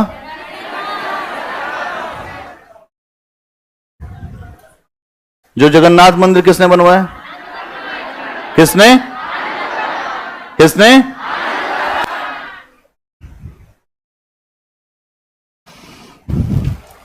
काकतीय वंश। काकतीय वंश का नाम सुना है? काकतीय वंश की थी शिवगामी। कहां की थी? काकतीय वंश की थी शिवगामी देवी, जो बाहुबली की मम्मी नहीं। हाँ, लेकिन उसको भी समझ में आ गया था शिवगामी देवी को। बाद में अपना पराये का जो भेद ज्यादा करेगा ना, उसको भी समझ में आ ही जाता है। अपने पुत्र को राजगद्दी देने के लिए कैकेयी माता ने राम को वनवास लिया। ठीक, आज के समय में अगर आप देखेंगे कि जो उनकी मानसिकता लगभग वही मानसिकता हर महिला की है, लेकिन हम लोग उनका नाम लेने से बचते हैं। नहीं बचते। अभी बताऊंगा मनोवैज्ञानिक कारण है इसमें, पहले इसको पूरा कर लो। काकतीय वंश कर लो पहले। का हो गया। अगर आप देखें तो हमेशा आरोप लगता है कि ऐसा किया, जो कैकेयी जी ने ऐसा किया। लेकिन मैं आपको बताऊं, जो मनोविज्ञान कहता है, कैकेयी जी ने कुछ भी गलत नहीं किया था। जो भी मांगा था अपने पुत्र के लिए ही मांगा था, और बाद में पुत्र भी जो है अलग हो गया। अब यहां समझना है कि आज के समय में हम अपने स्वार्थ के आगे और कुछ भी समझते नहीं हैं, चाहे महिला हो या पुरुष हो। जो महिला और पुरुष में कोई भी अंतर नहीं है। अगर आप देखेंगे तो दोनों उतने ही सम्मानित हो सकते हैं और दोनों के लिए उतना ही स्थान बना भी हुआ है। लेकिन अगर हमने कुछ भूल कर दिया अपने स्वार्थ में आके, तो फिर हम इस समाज में बहुत ज्यादा हमारे लिए समस्याएं बनती हैं। क्या है मामला? जब राम को जब राज्याभिषेक होना है अगले दिन, अचानक ही जो मंथरा ने समझाया कैकेयी को, देखो तुम्हारा पुत्र जो है नहीं बन पाएगा तो तुम हो जाओगी दासी, और जो राम की मां है वो बनेगी महारानी बड़ी वाली, और तुम्हारा जो स्टेटस है वो कमजोर पड़ जाएगा। आमतौर पे आप देखेंगे तो कैकेयी के मन में ऐसा था नहीं कि वो राम को वो बहुत ज्यादा लगाव रखती थी राम से। लेकिन अगर कोई किसी को जो भरने लगे आके, नहीं वो बहुत खराब है, वो बहुत खराब है, आए दिन आपके दिमाग भरे तो अपने आप कहें नहीं खराब है ही, हम जानते पहले से खराब चल रहा मामला। अब यही काम हुआ कैकेयी के द्वारा। कैकेयी ने हर चीज कर दिया, और उसके बाद आप जानते हैं कि उनके जो पति की मृत्यु हुई राजा दशरथ की, फिर राम वनवास भी गए। भरत उसके बाद कभी भी जीवन में अपनी मां को जो मां नहीं बोले। ये सब अपराध आज के समय में अगर आप देखें तो कुछ अपराध नहीं लगेगा। आज के समय में अपने बच्चे को छोड़ के और किसी के बच्चे को कोई नहीं देख रहा, ऐसा समय है। और लोग कहते हैं हम अपने बच्चे का नाम जो है, जो लड़की का नाम नहीं रखेंगे कैकेयी। न रखने से कोई मतलब नहीं है, मानसिकता बदलने की जरूरत है। मानसिकता ही नहीं बदल रही है। हम केवल अपने स्वार्थ पर दुनिया में जीना चाहते हैं, जहां केवल अपना स्वार्थ हो और अपने हित के लिए ही हम आगे बढ़ रहे हैं। और अगर आप महात्मा गांधी को देखेंगे तो उनका पूरा दर्शन उठा के देखिए आप महात्मा गांधी का, तो उन्होंने कहा परहित सरिस धर्म नहीं भाई। दूसरे का हित से जो बढ़ के कोई हित नहीं है। इंग्लैंड से बैरिस्टर की पढ़ाई पढ़ के आने के बाद 1893 में गांधी जी ने भारत में प्रैक्टिस शुरू किया, जो गुजरात और जो बंबई में। महात्मा गांधी बहुत अच्छा जीवन जी सकते थे, किसी बात की कमी नहीं थी, लेकिन अपने लोगों के लिए सब कुछ दांव पे लगा दिया, कुछ भी बचाया नहीं। और उन्होंने व्यापारियों से कहा कि यह धन केवल तुम्हारा नहीं है, इस धन के आप केवल जो ट्रस्टी हैं, आपके पास 1000 करोड़ रुपए है तो केवल अपने खर्च के लिए अलग पैसा रखिए और सारा पैसा आम जनता के लिए लगाइए। इसको कहते हैं गांधी जी का ट्रस्टीशिप सिद्धांत। बड़े बड़े व्यापारियों ने गांधी जी का सहयोग किया, और गांधी जी जब तक रहे तब तक केवल त्याग ही करते रहे। एक बार विजयवाड़ा के अधिवेशन में गए तो वहां पर आम किसानों ने कहा, आप तो सूट पहनते हैं गांधी जी, आप क्या हमारे दर्द को समझेंगे। असर देखिए गांधी जी के ऊपर कितना पड़ता है। गांधी जी ने कहा कि आज से मैं भी सूट नहीं पहनूंगा, आपके जैसा जीवन जीऊंगा। और वैसा ही जीवन पूरा जी के दिखाया। और जब वो गोलमेज सम्मेलन में गए तो एक ही धोती को ओढ़ के गए जहां से वो आए थे इंग्लैंड से पढ़ के। जो अगर आप ये सोचिए कि महात्मा गांधी इंग्लैंड से ही पढ़ के आए थे, लेकिन वहां गए तब भी अपना कपड़ा चेंज नहीं किया। इसीलिए जो विंस्टन चर्चिल ने कहा अर्धनग्न फकीर है ये। आप समझिए, ये सब ना एक अलग दर्शन है गांधी जी का।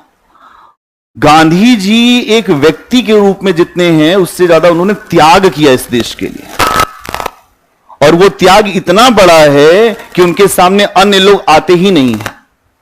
आप पूरे राष्ट्रीय आंदोलन को देखेंगे ना भारत के, उसमें एक ही व्यक्ति छाया हुआ है, महात्मा गांधी। क्यों? क्योंकि महात्मा गांधी के अंदर खुद भी त्याग करने की क्षमता है। आप रोल मॉडल तब तक नहीं बन सकते हैं जब तक आप खुद नहीं त्याग करते हैं, और उन्होंने वो पूरा त्याग करके दिखाया है। 1942 में भारतीय राष्ट्रीय कांग्रेस ने कहा कि मैं आपके अनुसार नहीं चलूंगी, तो गांधी जी ने कहा ऐसा है, ठीक, कोई बात नहीं, मैं इस देश के जो बालू से अभी जो जो जो कांग्रेस से अधिक बड़ा संगठन खड़ा कर दूंगा। अपने आप राष्ट्रीय कांग्रेस बैकफुट पे चली गई।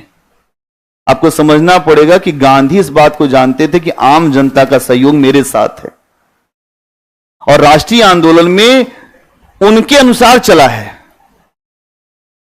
उनकी सोच थी कि पंडित जवाहरलाल नेहरू देश के प्रधानमंत्री बनेंगे, तो वही बने भी।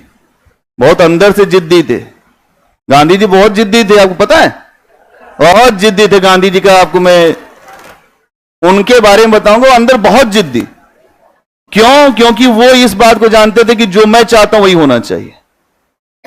आत्मबल बहुत ज्यादा था, उनके पास थी शक्ति। अहिंसक आंदोलन चलाते थे, अहिंसक आंदोलन चलाते थे। असहयोग आंदोलन को इसीलिए उन्होंने वापस लिया क्योंकि चौरी चौरा कांड हो गया 5 फरवरी 1922 को। चौरी चौरा कांड के बाद अगर आप देखेंगे तो जवाहरलाल नेहरू ने कहा कि अगर कोई घटना जो जम्मू कश्मीर में हुई तो उसका जो रिजल्ट जो कन्याकुमारी में नहीं पड़ना चाहिए। लेकिन महात्मा गांधी पे कोई असर नहीं पड़ा। उन्होंने कहा कि आंदोलन अगर मैं वापस ले रहा हूं तो मैं अपने वजह से ले रहा हूं, क्योंकि आंदोलन अहिंसक था। तो यहां समझना पड़ेगा कि ये जहां जहां अलग अलग विचारधारा हैं, उन्हीं विचारधाराओं से प्रश्न आपकी स्टेट में पूछता है। जहां जहां महात्मा गांधी की जो विचारधाराओं में उतार चढ़ाव हुआ, वहीं से प्रश्न आया। जैसे 1942 का आंदोलन एक ऐसा आंदोलन था जहां पर कोई भी नेता नहीं है, यह स्वतः स्फूर्त आंदोलन था। 1942 में जाओगे तो, और इसीलिए वहां से एक बड़ा आंदोलन खड़ा हुआ, जो समानांतर सरकारें खड़ी हुई, और भारत में एक ऐसा माहौल बना कि 1945-46 तक आते आते अंग्रेजों को ये लग गया कि अब भारत में शासन करना संभव ही नहीं है। और ये पूरी मैच्योरिटी का लेवल लेकर आए थे महात्मा गांधी 1915 में आने के बाद। क्या आपको समझ में आ रहा है पूरा? आपको इतिहास को पढ़ने का जो फैक्चुअल इंफॉर्मेशन का तरीका, उससे ज्यादा स्टोरी टेलिंग से पढ़िए, समझ बना के पढ़िए। अपने आप आंसर लिखने के लिए आ जाएगा। आपको आंसर लिखने के लिए बस यही चीज होनी चाहिए, फिर अपने आप चीजें बेहतर से बेहतर हो जाएंगी। आ जाइए काकतीय वंश पे। कहां पे? काकतीय वंश। काकतीय वंश। इस वंश को अगर आप देखेंगे तो इसका आसपास का इलाका था तेलंगाना के आसपास का। तेलंगाना आंध्र प्रदेश का हिस्सा है ना, तेलंगाना के आसपास का क्षेत्र।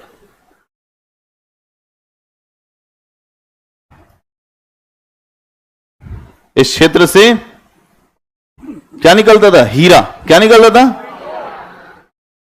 जो गोलकुंडा की खान कहां है? इधर ही होगी। जो गोलकुंडा की खान,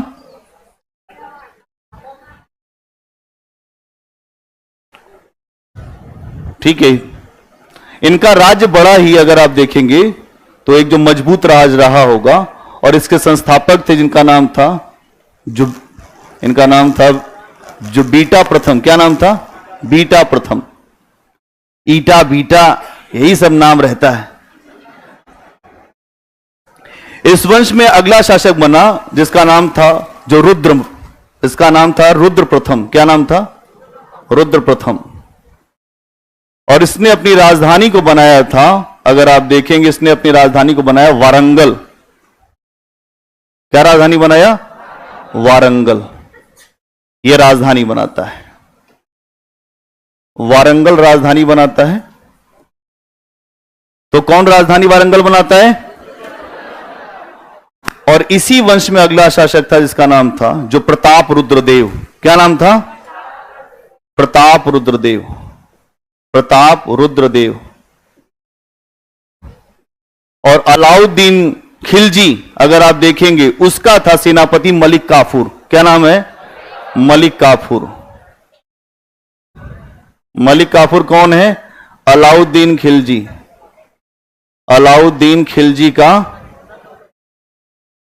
का सेनापति। अलाउद्दीन खिलजी अपने नहीं गया था दक्षिण भारत, इसी को भेज दिया था, अकेले से निपटा दिया था। ये जो मलिक काफूर था बड़ा खतरनाक था, बहुत खतरनाक था। खरीदा था इसको वो, है ना। और आप देखेंगे कि इसने जो है पूरे जो दक्षिण भारत में अलाउद्दीन खिलजी का विस्तार किया। अलाउद्दीन खिलजी का विस्तार करने वाला कौन है? मलिक काफूर। मलिक काफूर बहुत अच्छा, इसके पास बहुत ज्यादा शक्ति थी, है ना। और अगर आप देखेंगे तो इसने जो बिना लड़े ही अधीनता स्वीकार कर लिया था, बिना लड़े ही अधीनता स्वीकार किया। और खूब धन दिया होगा, फिर क्या किया होगा? खूब धन दे दिया होगा। और यहीं से आप देखेंगे इसने जो कोहिनूर हीरा था वो भिजवाया था। क्या भिजवाया था? कोहिनूर हीरा। ये हीरा सोचिए कि इतना अधिक चंचल हुआ कि हर जगह पहुंचा यही हीरा। जो कोहिनूर हीरा है यही तो हर जगह पहुंचा। अफगानिस्तान पहुंचा, फिर इंग्लैंड की महारानी के पास पहुंच गया, फिर रणजीत सिंह भी कुछ दिन लगाए थे इसको। कहां किसी के पास हमेशा कुछ रहता है। धन की यही स्थिति है। आज आपका है, कल आगे और किसी का होगा, फिर और किसी का होगा। इसलिए जो धन के लिए मरते मिटते हैं उनके लिए इतिहास में कुछ स्थान नहीं है। तो कोहिनूर हीरा यहीं से पहुंचा अलाउद्दीन खिलजी के जो राज्य में, और बाद में इस वंश का हो गया समापन। क्या हो गया? समापन। अगला राज्य है यादव वंश। कौन सा वंश? यादव वंश। हाँ, क्या कह रहे हैं? अभी लिखा नहीं था? अरे यार तेज लिखो, हमारे साथी तो लिख रहे थे तुम लोग भी। जो लास्ट पॉइंट, ये क्या लिखा है? अलाउद्दीन खिलजी के बारे में। अलाउद्दीन खिलजी का ही सेनापति था मलिक काफूर, और इसी ने ही अधिकार किया था प्रताप रुद्र देव पर, और इसने बिना लड़े ही अधीनता स्वीकार कर ली। अलाउद्दीन खिलजी के बारे में आपको जब बताऊंगा ना, तो अलाउद्दीन खिलजी बड़ा शानदार व्यक्ति है। जितना उसको जो क्रूर दिखाया जाता है उतना क्रूर है नहीं अलाउद्दीन खिलजी। अलाउद्दीन खिलजी बहुत ज्यादा समझदार व्यक्ति है। उसने जो दक्षिण भारत को अपने जो सीधे नियंत्रण पर नहीं लिया था। अगर आप देखेंगे तो अलाउद्दीन खिलजी ने दक्षिण भारत को अपने सीधे नियंत्रण पर नहीं लिया था। भुवनेश्वर का लिंगराज मंदिर राजा ययाति ने बनवाया था। ठीक है भैया, देख लेंगे हम भी, अभी तो बहुत सारे सोर्स, अलग अलग बातें देख लेंगे। राजा ययाति, ठीक है, कोई बात नहीं। इतिहास में हरि अनंत हरि, कथा अनंता। बहुत सारी चीज इतिहास में इतनी ज्यादा हैं कि आप महासागर में कूद चुके हैं। अब जो होगा देखा जाएगा। पहले इतना होगा कि नहीं? चलिए अगला पॉइंट बनाएंगे, यादव वंश। कौन सा वंश? यादव वंश। यादव वंश को अगर आप देखेंगे तो इनका क्षेत्र है महाराष्ट्र के आसपास का। कहां है? महाराष्ट्र के आसपास का इलाका, जो देवगिरी के पास। कहां पे? देवगिरी के पास जो यादव वंश, ठीक है। इनकी स्थापना करने वाला व्यक्ति था जो भिल्लभ पांच। कौन था? भिल्लभ पांच। कौन? भिल्लभ पंचम। कौन था? भिल्लभ पंचम। कौन था? भिल्लभ पंचम। इसकी राजधानी थी देवगिरी। इसकी राजधानी कहां थी? देवगिरी। ये राजधानी है। कहां है राजधानी? देवगिरी, ठीक है। और यहां पर एक शासक हुआ जिसका नाम है रामचंद्र देव। क्या नाम है? रामचंद्र देव। रामचंद्र देव। और इसके समय में भी अगर आप देखेंगे तो मलिक काफूर इसके समय में भी आया था। तो मलिक काफूर ने इसके ऊपर हमला किया। मलिक काफूर, फिर वही बात, अलाउद्दीन खिलजी, अलाउद्दीन, फिर मलिक काफूर, हमला यहां रामचंद्र देव पर। और रामचंद्र देव को अगर आप देखेंगे तो यहां पर हार गया, और इसने जो है रामचंद्र देव ने अपनी एक मूर्ति बनवाई थी और उसको जो सोने की जंजीर डलवाकर ये भिजवा दिया था, कहे कि मैं आपका बंधक हूं और अगर मुझको माफ कर पाएंगे। अच्छा ये नहीं था, वो कौन था? अच्छा ठीक है, जो प्रताप रुद्रदेव भाई, ठीक है। तो इसने ये हार गया था, और इतने मान लो कि हार गया था, और ये हार गया था। इसके हारने के बाद भी अलाउद्दीन खिलजी से जो है बहुत ज्यादा जो प्रभावित हुआ था, और इसको यहां पर वो देवगिरी का जागीरदार बना दिया। ठीक बात, जागीरदार बना दिया था। चलिए बहुत बढ़िया, यादव वंश हो गया। अब होयसल वंश, कौन सा? ये हो गया। करो इसको पहले, करो पहले करो।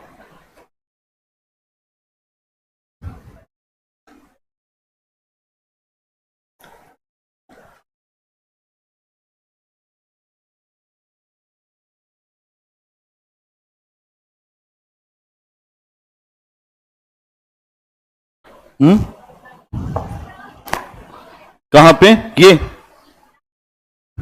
इधर, ये देवगिरी को इसी जगह का इसको जो बनवा दिया था जागीरदार, किसने बनाया था? अलाउद्दीन ने। हारने के बाद ही बना दिया था, अधीनता स्वीकार कर लिया था इसने कि भाई मैं आपके अधीनता में हूं, तो इसने बोला कि ठीक है तुम जागीरदार रहोगे, कोई दिक्कत नहीं। अब हो गया।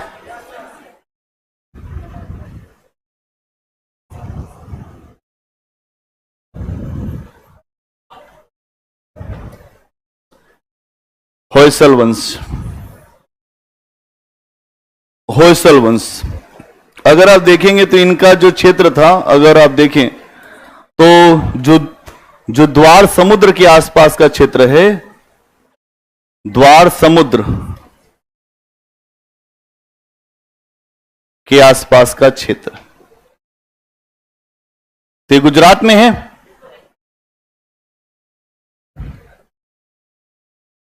ठीक है, होयसल वंश।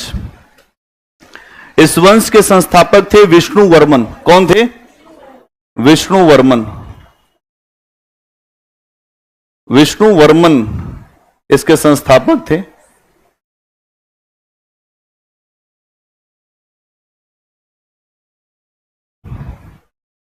इसके संस्थापक कौन थे? विष्णु वर्मन। और यहीं पे आप देखेंगे कि वेल्लोर में चिन्ना केशव मंदिर का निर्माण इसने कराया था। चिन्ना केशव मंदिर, चिन्ना केशव मंदिर।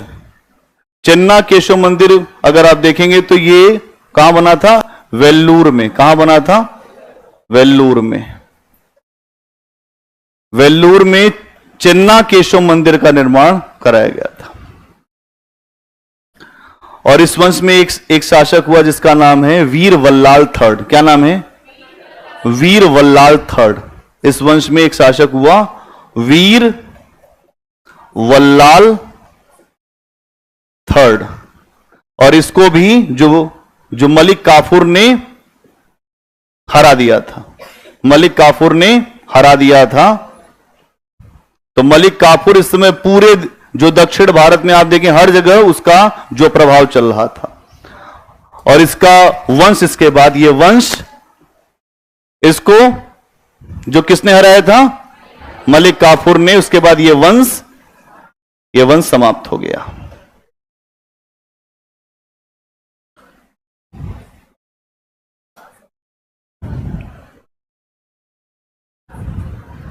ये वंश समाप्त हो गया। ठीक है, आज के लिए इतना ही। कल हम लोग जो है कश्मीर पे आएंगे।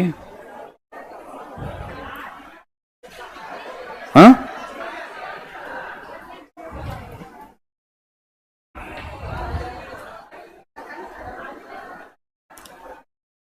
अब कुछ सुना जाए?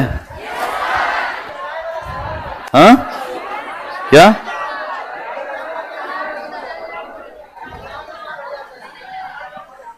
6 दर्शन भी बताना है आपको, कल बताएंगे। 6 दर्शन, जो 60 दर्शन है, 6 दर्शन भी बताना है, कल बताएंगे।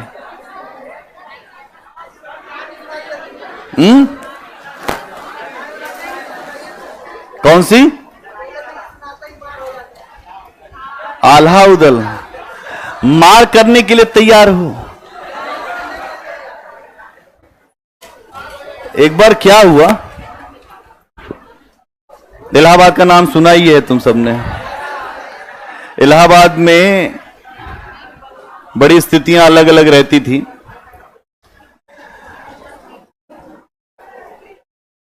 और एक बार क्या हुआ, हम लोग हॉस्टल में रहते थे, तो कुछ एकदम नए नए बच्चे आए उसी दिन हॉस्टल में। उसी दिन हो गई वहां पे जो लड़ाई। क्या हो गया उसी दिन? लड़ाई हो गई। एसडीएम आया तो बच्चों ने पत्थर चला दिया, एसडीएम का हाथ टूट गया। जो पुराने बच्चे थे, जिसने हाथ तोड़ा वो तो भाग निकले, और जो बच्चे नए नए उसी दिन आए थे, एकदम रंगरूट बच्चे नहीं होते, नए नए बच्चे आते हैं तो बहुत उत्साहित होते हैं, तो बच्चे आए, उनको पुलिस ने पकड़ लिया, ले गई जेल। कहां ले गई? नैनी जेल ले गई। आए थे उसी दिन वो बच्चे आए थे, और हम लोग भी रहते थे वहां, तो सभी लोग जो पुराने थे, जो पुराने चावल, वो अपना सब भाग लिए, और जितने नए चावल थे वो वहीं रुक गए थे कि हमने कुछ किया ही नहीं तो हम क्यों भागे। ये आमतौर पे होता है कि हमेशा अक्सर आप देखेंगे कि जो सीधे लोग होते हैं वही लोग हमेशा पकड़े जाते हैं। फिर हम लोगों को जो शाम तक पता चला कि ऐसी स्थितियां हैं, नए नए बच्चे रो रहे हैं कि हमने तो कुछ भी नहीं किया था और हमारे साथ ऐसा हो गया, तो हम लोग गए समझाने उन बच्चों को जेल में। कहां गए? समझाने। अब गए समझाने तो वो सब हाथ पकड़ के लगे रोने। उस दिन हमको एक समझ में आई एक बात कि अगर कोई जो ईमानदार व्यक्ति है, जो सच्चा व्यक्ति है, अगर उसके साथ कुछ भी गलत हो तो अंदर से अपराध बोध होता है। तो जो हमारे साथ के और भी सीनियर थे, मैंने कहा जो घटना किया आपने, ये बच्चे हैं बंद, इसका परिणाम आपको मिलना चाहिए था। हम नहीं थे उसमें, लेकिन यह था कि यह बात हमको उस समय समझ में आई। इसीलिए होशियार रहना चाहिए, अपने जीवन में चौकन्ना रहना चाहिए कि कभी भी कोई परिस्थितियां ऊपर नीचे हो तो आप मौके से निकलने की जरूरत है। अगर मौके पे अगर आप रुक गए तो फिर आप ही उसमें होंगे दोषी। एक आपको 3-4 लाइनें सुनाते हैं। क्या भरोसा है इस जिंदगी का, है ना? क्या भरोसा है इस जिंदगी का, क्या भरोसा है इस जिंदगी का, साथ देती नहीं है किसी का। क्या भरोसा है इस जिंदगी का, साथ देती नहीं है किसी का। सांस रुक जाए चलते चलते, सांस रुक जाए चलते चलते, समा बुझ जाएगी जलते जलते।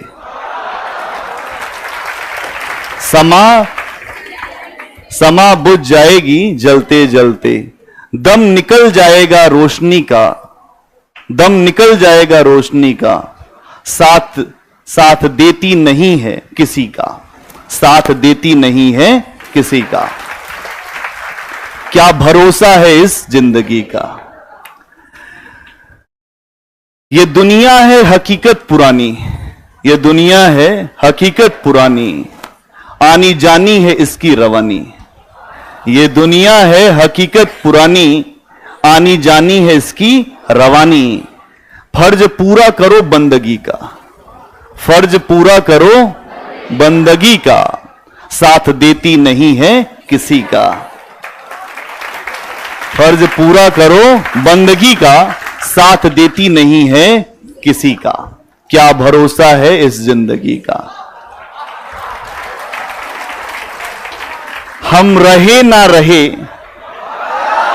हम रहे ना रहे, ये मोहब्बत रहेगी।